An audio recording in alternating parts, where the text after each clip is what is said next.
Hey, look at you. You really want to make your own game, huh? That's why you clicked on this video. You want to be like me and wake up every day with a headache, wishing it was something else you actually wanted to do, right? All because I grew up on games like Resident Evil, Sonic the Hedgehog,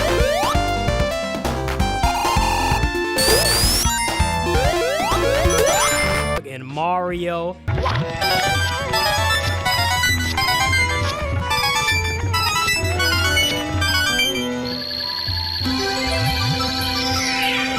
I ended up with this fiery passion to make video games and maybe someday own my own game company. But no, it's all fun.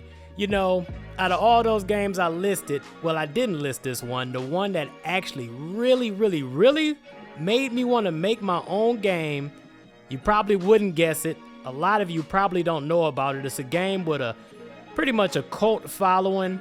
A game for the Sega Dreamcast called Shenmue. It wasn't until Shenmue came out that I really got this desire to make my own video games.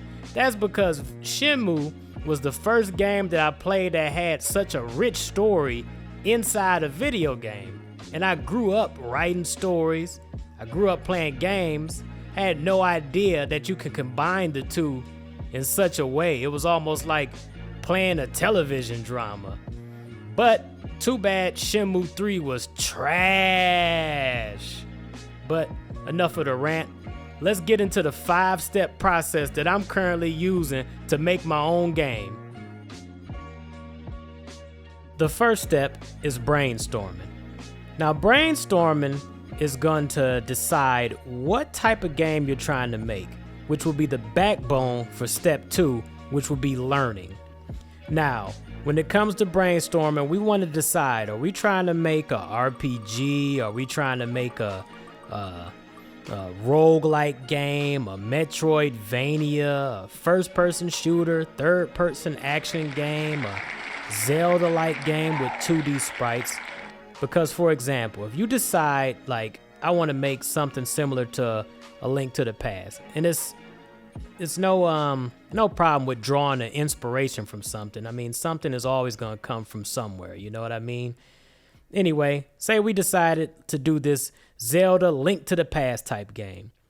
If you choose that, there would be no point of learning something like 3D modeling in Blender or Autodesk Maya. There's no point of learning Unreal blueprints. We need to be learning something like how to use GIMP to draw up our 2D sprites, or another engine that's good for these type of games. So that's why this phase is very important, and it's, once again, it's the backbone of your entire game. You know, how are you going to make a game and you have no idea? So brainstorming is number one. Remember that.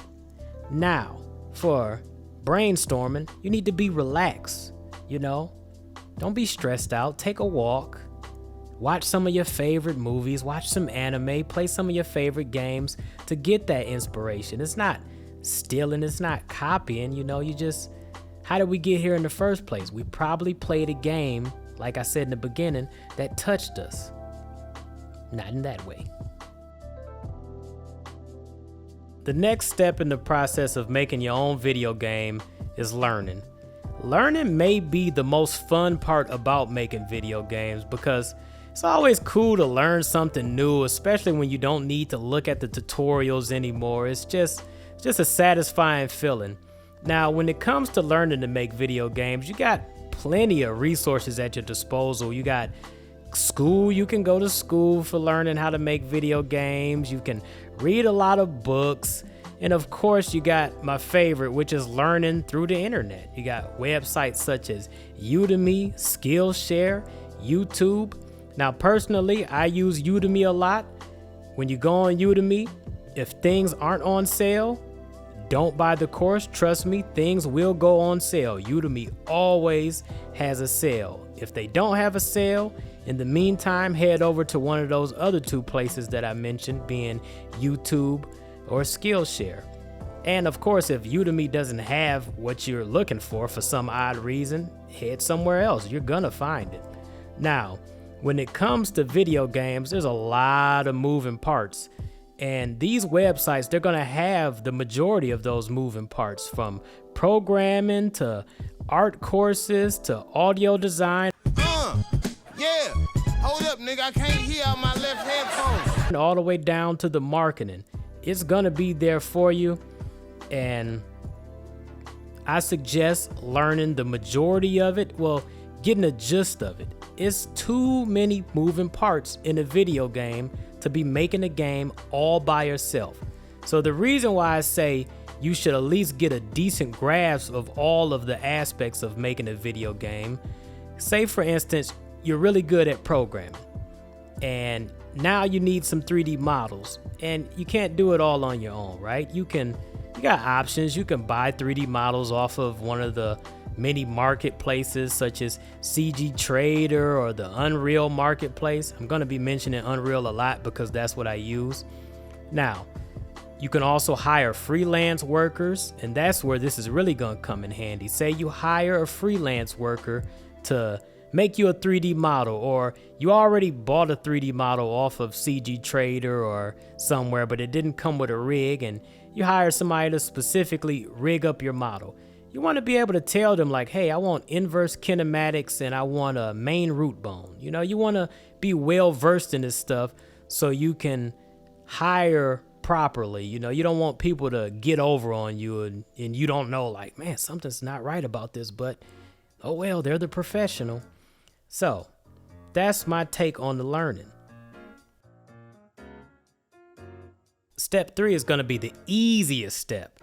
You done learned, you brainstormed, now you know what you want to use. You've probably already done tutorials in the software that you're going to use to make your game. You found tutorials on 3D modeling, and the tutorials that you watched, they use Blender. You've watched tutorials, you decided like, hey, I'm going to make a first-person shooter. You found a first-person shooter tutorial series using Unreal Engine. You learned blueprints. Now you're going to use the Unreal Engine. So this step is pretty much already taken care of by the time you get done with step 2. Probably was done in step 1 after you did your brainstorming, because that made you do some research and was like, okay, they made the game that I'm trying to make using this engine. So you already had that pick. So step 3 is gonna finish itself. Nothing to it. Let's move on. Step 4 is gonna be lag. Learn as you go. Don't be afraid to learn as you go. You did all these tutorials and you just find yourself following along, and after a while, I was like, okay, when am I gonna make my own stuff? You're always gonna be learning. It's never gonna end. Nani? In the beginning, you're gonna find yourself constantly going back to old tutorials and researching how to do this, how to do that. And it's a good thing for you that we want to make these unique video games, but mostly everything we want to do in the game has already been done. So the answer is gonna be out there. It doesn't matter what it is that you're trying to do. Somebody has done something similar, so it's gonna be easy to duplicate that. You might want to take an enemy's weapon out of his hand in mid-combat. Now, you might not be able to type that in, but you're gonna be able to word it a certain way, like transfer items during, you know, combat or something like that. You just got to know how to word it right, and the answer is going to come to you. It's going to be on YouTube. You got, what's that?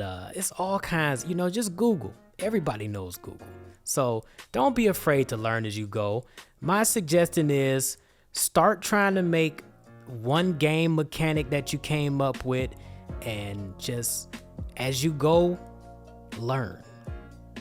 Signing out. We still got step 5. So here we are. Step 5, actually creating your game. Now I gotta warn you, step 4 isn't going away, but it's gonna become less and less of you learning as you go and more of just go. You're just gonna be creating. Now, I do want to mention, before you create your game, you might have worked on a mechanic because of what I told you in step 4, But before you fully begin producing this game, I want you to do something that the professionals do. And you are a professional. Don't think you're not a professional. You need to make a game design document. This is the skeleton of your game. The game design document is gonna tell you what art direction you want, what's the target platform, who is the target audience, what is the high concept of the game, what is the meat and potatoes of the game. Just look up you can find examples of game design documents all over the internet. Read some of those and create you a game design document, because that is going to be the rubric that you use to make your game. Because when you start making your game, realize even the simplest game is a lot going on. It's a lot to it. And what you should do, what I suggest you do, is come up with a checklist for what you're trying to achieve. You don't have to make a checklist for the entire game, just a checklist on what you want to achieve for the day or the week or the month, and just work on that piece by piece. For example, let's say you have a simple checklist, like the first thing on your list is create your player pawn, create your player character, have the movement controls down from just moving. Let's say you're doing a first person shooter, you want to be able to look left, look right, up and down, move forward, move back, maybe jump, maybe crouch. Have that on the checklist. The next thing on the checklist would be something like you want to be able to run over an item and pick it up. The next thing is maybe spawn enemies in a random location. They don't even have to move. Just come up with the program and the logic to have them spawn in a random location. And maybe something else on the checklist is just the very, very minimal main menu. Just the word start game with a decent artwork. But remember, none of this artwork has to be finalized until you are finalizing the game. You can block out levels. You don't have to necessarily use the final 3D model. You can use for instance, like I said, I'm always going to mention Unreal. You can use the Unreal skeleton for the longest. You just build up as you go, come up with a schedule, checklist, but now we creating this game. We not stopping. Go return to your game design document. Update the document if you have to, because new ideas is always going to come to you. It'd be smart to do something like, I like to write my game design documents in Google Docs, and that way I can access it no matter where I'm at. If I'm, away and I think of something, I can get on my phone and open up my Google Doc and update it for later on. So that's where we at. That's the step that I'm on. I'm on step 5 with my game, Retail Massacre, a game that's loosely based off of a novel that I wrote a while ago. I'll put a link to that in the description. The novel is called Retail Girls. Personally, I don't like the title anymore. That's why the game is called Retail Massacre. Sorry for the self-insert, but we got to put those in here because a step that I didn't mention, it will go in your game design document, but it's marketing. How are you going to get this game to the people? You're doing all of this hard work. How is anybody going to know about your game? Of course, some of us is going to get a stroke of luck where we create a game and just bam, somehow it spreads like a wildfire, but you got to make yourself known during the process. And that is hard, but look at examples of people such as a YouTuber I used to follow. Well, I'm still subscribed. His name is Ponty Pants. He recently successfully launched his first game called Punch a Bunch. It's out on Steam. I'll put a link to that in the description too, just to show some support for fellow indie game makers. But he was constantly doing devlogs on YouTube. He might put out a 20-minute, 30-minute devlog once a month, and he was able to build up a channel. So when his game was released, he already had a fan base, and that's one way to go about it. You got all the social media platforms, Twitter, TikTok. We just got to learn how to utilize all this stuff to our disposal, and I think that's good. That's about it for this video. One thing I do want to mention, part of the learning phase, because it's just now hitting me as I'm hitting you with my final thoughts, is remember, it's 2023. We got things such as Chat GPT and Midjourney now. You can get concept art. I'm not saying use that as the final concept art, but you can rough out ideas in a program like that. You can maybe see a little bit of programming in something like Chat GPT, or it's just good luck out there, and we got this. I'm with you. I'm learning with you. This is the 5-step process that I'm using. It's not the end all be all. If you have something that you're doing already, you feel like I missed something, let me know in the comment section.